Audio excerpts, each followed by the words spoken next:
हरे कृष्णा, राधे राधे। हम सभी साधक श्री चैतन्य महाप्रभु की चरितावली श्रवण कर रहे हैं। प्रसंग है प्रार्दुभाव। कालांष्टकम भक्ति योगम निजम यह प्रादुष्कर्तुम कृष्ण चैतन्य नामा आविर्भूतस्य पादारविंदे गाढ़ं गाढ़ं लियताम चित्रभृंगः। काल के प्रभाव से लुप्त हुए अपने भक्ति योग को प्रकट करने के निमित्त जो कृष्ण चैतन्य के रूप में आविर्भूत हुए हैं, रे चंचरिक चित्त उन्हीं चैतन्य भगवान के चरणों में निरंतर रूप से गुजार करता रहे, अर्थात इन चरणों का परित्याग करके अन्यत्र कहीं मत जा। श्रीमद्भागवत तथा गीता में भगवान ने बार बार श्रीमुख से जोर देकर कहा है कि मेरे पाने का एकमात्र उपाय भक्ति ही है। मैं योग से, ज्ञान से, जप से, तप से, समाधि से तथा यज्ञादि अन्य वैदिक कर्मों से इतना तुष्ट नहीं होता हूँ जितना कि भक्ति से प्रसन्न होता हूँ।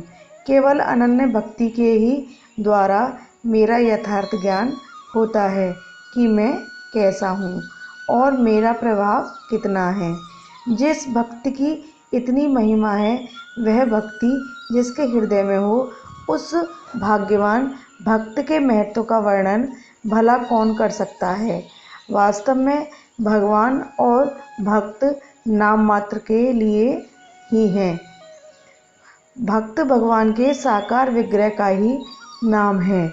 भगवान स्वयं ही कहते हैं, मैं तो भक्तों के अधीन हूँ। मेरा कोई अपराध कर दे तो उसे तो मैं क्षमा कर भी सकता हूँ, किंतु भक्त द्रोही के अपराध को मैं क्षमा करने में असमर्थ हूँ। भगवान भक्तों की महिमा को बतलाते हैं कि मैं भक्तों के पीछे पीछे सदा इसलिए घूमा करता हूँ कि उनके चरणों की धूलि उड़कर मेरे ऊपर पड़ जाए तो मैं पावन हो जाऊँ। यही तक नहीं, भगवान स्वयं भक्तों का भजन करते हैं। भगवान हस्तिनापुर में ही विराजमान थे। महाराज युधिष्ठिर प्राय हर समय ही उनके पास रहते थे। उन्हें भगवान के बिना चैन ही नहीं पड़ता था। एक दिन रात्रि के 12 बजे महाराज भगवान के स्थान पर पहुँचे। उस समय भगवान समाधि में बैठे हुए थे। धर्मराज बहुत देर तक हाथ जोड़े खड़े रहे। कुछ काल के अनंतर भगवान की समाधि भंग हुई। सामने धर्मराज को खड़े देखकर उन्होंने उनका स्वागत किया और असमय में आने का कारण पूछा।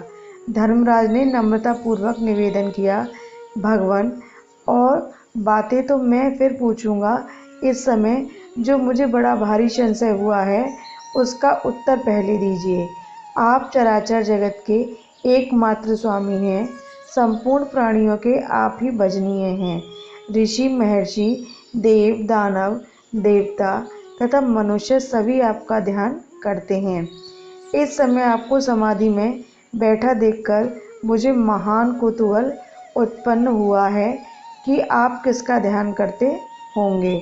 धर्मराज के प्रश्न को सुनकर भगवान हंसे और मंद मंद मुस्कान के साथ बोले, धर्मराज, यह ठीक है कि संपूर्ण जगत का एकमात्र मैं ही भजनीय हूँ, किंतु मेरे भी भजनीय भक्त हैं। मैं सदा भक्तों का ध्यान किया करता हूँ। यह सुनकर धर्मराज ने पूछा, अच्छा, इस समय आप किसका ध्यान कर रहे थे? भगवान ने गद्गद कंठ से कहा, जिन्होंने सर्वस्व त्याग कर केवल मेरे में ही अपने मन को लगा रखा है, जो 1-2 दिन से ही नहीं, कई महीनों से वाणों की शैया पर बिना खाए पिए पड़े हुए हैं। संपूर्ण शरीर तीरों से विदा होने पर भी जो मत्तपरायण ही बने हुए हैं, उन्हीं भक्तराज भीष्म पितामह का मैं इस समय ध्यान कर रहा था। भगवान की इस भक्त वत्सलता की बात सुनकर भक्ति की सर्वश्रेष्ठता के संबंध में किसे संशय रह सकता है। भगवान ही इस जगत के एकमात्र आश्रय हैं। उनकी भक्ति उनकी कृपा के बिना प्राप्त ही नहीं हो शक्ति। ज्ञान, कर्म तथा भक्ति के ही एकमात्र प्रवर्तक हैं। जब कर्म की शिथिलता देखते हैं तब आप नरपति विशेष के रूप में उत्पन्न होकर कर्म का प्रचार करते हैं। जब ज्ञान का लोप देखते हैं तब मुनि विशेष के रूप में प्रकट होकर ज्ञान का प्रसार करते हैं, और जब भक्ति को नष्ट होते देखते हैं तब भक्त विशेष का रूप धारण करके भक्ति की महिमा बढ़ाते हैं। उन्हें स्वयं कुछ भी कर्तव्य नहीं होता, क्योंकि स्वयं परिपूर्ण स्वरूप हैं। लोक कल्याण के निमित्त से स्वयं आचरण करके लोगों को शिक्षा देते हैं। भगवान के लिए कोई बात सहसा या अकस्मात नहीं। जिस प्रकार नाटक का एक अभिनय देखने के अनंतर हम प्रतीक्षा करते रहते हैं कि देखें अब क्या हो, इतने में ही रंगमंच पर सहसा दूसरे नए पात्रों को देखकर हम चकित हो जाते हैं, किंतु नाटक के व्यवस्थापक के लिए इसमें सहसा या अकस्मात कुछ भी नहीं। उसे आदि से अंत तक संपूर्ण नाटक का पता है कि इसके बाद कौन सा पात्र क्या अभिनय करेगा। इसी प्रकार इस जगत के रंगमंच पर भगवान जो नाटक खेल रहे हैं उसका उन्हें रत्ती भर पता है। उनके लिए भविष्य के गर्भ में कोई बात छिपी नहीं है। भविष्य का पर्दा तो हम अज्ञानियों के नेत्रों पर पड़ा हुआ है। हम किसी घटना को देखकर ही उसे नई और सहसा उत्पन्न हुई बताने लगते हैं। यही हमारी अपूर्णता है। कार्य को देखकर कारण के संबंध में सींचते हैं, किंतु दिव्य दृष्टि वाले कारणों को पहले ही समझ जाते हैं, इसलिए उन्हें किसी भी घटना से कोई आश्चर्य नहीं होता। शाके 1407 संवत 1542 विक्रमी के फाल्गुन की पूर्णिमा का शुभ दिवस है। संपूर्ण भारतवर्ष में प्रसन्नता छाई हुई है। रामकृष्ण के मानने वाले सभी हिंदुओं के घरों में अपनी अपनी शक्ति के अनुसार सुंदर सुंदर पकवान बनाए गए हैं। सबों ने अपने अपने घरों को लीप पोत कर स्वच्छ और सुंदर बनाया है। बहुत पहले सतयुग में आज के दिन भक्तराज प्रहलाद ने अग्नि में प्रवेश करके भक्ति की विशुद्धता, पवित्रता और निर्मलता दिखाई थी।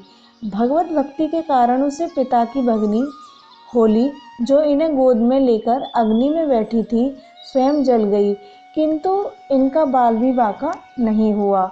इसी कारण भक्तों में अत्यंत ही आह्लाद उत्पन्न हुआ और तभी से आज तक यह दिन परम पवित्र समझा जाता है। आज के दिन जीवन में नवजीवन का संचार होता है। वर्ष भर की सभी बातें भुला दी जाती हैं। साल भर के वैर, द्वेष तथा अशुभ कर्मों की होली की ज्वाला में स्वाहा कर दिया जाता है।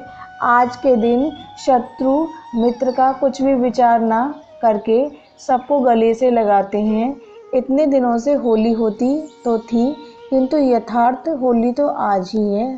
तभी तो भक्तों के हृदय में कोई एक अज्ञात आनंद हिलोरे मार रहा है। पंडित जगन्नाथ मिश्र अपने घर के कोने में बैठे हुए हैं। मिश्र जी के पास सांसारिक धन नहीं है, फिर भी ब्राह्मणों का जो धन है, जिसके कारण ब्राह्मणों को तपोवन कहा जाता है, उस धन का अभाव नहीं है। मिश्र जी का घर छोटा सा है, किंतु है खूब साफ सुथरा। संपूर्ण स्थान गौ के गोबर से लिपा है। आंगन में तुलसी का सुंदर बिरवा लगा हुआ है और एक गौबंधी है। ब्राह्मणी ने तांबे के तथा पीतल के बर्तनों को खूब मांजकर एक ओर रख दिया है। धूप लगने से वे चमक उठते हैं। मिश्र जी भोजन करके पुस्तक को पढ़ने लगे हैं। तीसरे पहर के बाद शची देवी को कुछ प्रसव वेदना सी प्रतीत हुई। घर में दूसरी कोई स्त्री नहीं थी। सास तथा देवरानी जेठानी सभी श्रीहट सिलहट में थी। यहाँ तो शची देवी का पितृगृह था, इसलिए पंडित चंद्रशेखर आचार्य रत्न की पत्नी अपनी छोटी बहन को इन्होंने बुला लिया। धीरे धीरे वेदना बढ़ने लगी और साथ ही भक्तों के अज्ञात आनंद की वृद्धि होने लगी। भगवान मरीचिमाली अस्ताचल को प्रस्थान कर गए, किंतु तो भी पूर्णिमा के चंद्र उदय नहीं हुए, कारण कि वे चैतन्य चंद्र के उदय होने की प्रतीक्षा में थे। इस समय राहु ने सुअवसर पाकर चंद्रमा को ग्रस लिया। ग्रहण का स्नान करने के निमित्त नवद्वीप के सभी घाटों पर स्त्री पुरुषों की भारी भीड़ थी। असंख्यों नर नारी उस पुण्य अवसर पर स्नान करने के निमित्त एकत्रित हुए थे। सभी के कंठों में राम, कृष्ण, हरि की मधुर ध्वनि निकल रही थी। जो कभी भी भगवान का नाम नहीं लेते थे, वे भी उस दिन प्रेम में उन्मत्त होकर कृष्ण कीर्तन कर रहे थे। हिंदुओं को चढ़ाने के ब्याज से यवन भी हरि बोल कहकर हिंदुओं का साथ दे रहे थे। इसी महान आनंद के समय में नामावतार श्री गौरांग देव का प्रादुर्भाव हुआ। शची देवी की भगिनी ने यह शुभ समाचार मिश्र जी को सुनाया। मिश्र जी की प्रसन्नता का तो कुछ ठिकाना ही ना रहा। वे तो पहले से ही अत्यधिक आनंदित थे, किंतु अब तो उनके आनंद की सीमा ही ना रही। क्षण भर में बिजली की तरह यह समाचार मोहल्ले भर में फैल गया। स्त्री पुरुष जिसने भी सुना, वही मिश्र जी के घर दौड़ा आया। श्री अद्वैताचार्य की धर्मपत्नी, श्री वास जी की स्त्री और शची देवी की जितनी अंतरंग सहेलियां थीं, वे उपहार ले लेकर बच्चे को देखने के लिए आ गईं। विश्वरूप के द्वारा समाचार पाकर शची देवी के पिता नीलांबर चक्रवर्ती भी आ उपस्थित हुए। वे तो प्रसिद्ध ज्योतिषी ही थे। उसी समय उन्होंने गणना करके लग्न निकाली और जन्म कुंडली बनाकर ग्रहों के फल देखने लगे। इतने शुभ ग्रहों को देखकर वे आनंद में गदगद हो उठे और मिश्र जी से बोले, यह बालक कोई महान पुरुष होगा। इसके द्वारा असंख्यों जीवों का कल्याण होगा। इससे राजगृह स्पष्ट बता रहे हैं कि यह असाधारण महापुरुष होगा। इस प्रकार ग्रहों का फल सुनकर मिश्र जी के आनंद की और भी अधिक वृद्धि हुई। उस समय उन्हें अपनी निर्धनता पर कुछ भी खेद हुआ। उनका हृदय कह रहा था कि इस समय यदि मेरे पास कुछ होता तो इसी समय सर्वस्व दान कर डालता। फिर भी अपनी शक्ति के अनुसार उन्होंने अन्न वस्त्र का दान अभ्यागत तथा ब्राह्मणों को के लिए दिया। इस प्रकार वह रात्रि आनंद तथा उत्साह में व्यतीत हुई। दूसरे दिन धुलेड़ी थी। उस दिन सभी परस्पर में मिलकर धूली, कीच तथा अबीर गुलाल और रंग से होली खेलते हैं। बस उसी दिन कट्टर से कट्टर पंडित भी स्पर्श को भेद नहीं करते। सभी परस्पर से मिलते हैं। उस दिन भक्तों में महान आनंद रहा। एक दूसरे पर उत्साह के साथ रंग गुलाल तथा दधी हल्दी डाल रहे थे, मानो आज नंदोत्सव मनाया जा रहा हो।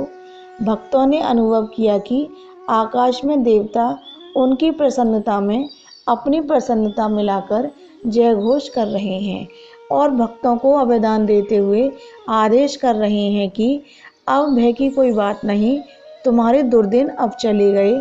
नवद्वीप में ही नहीं, संपूर्ण देश में भक्ति भागीरथी की एक ऐसी मनोरमा बाढ़ आवेगी कि जिसके द्वारा सभी जीव पावन बन जाएंगे और चारों ओर हरि बोल यही सुमधुर ध्वनि सुनाई पड़ेगी।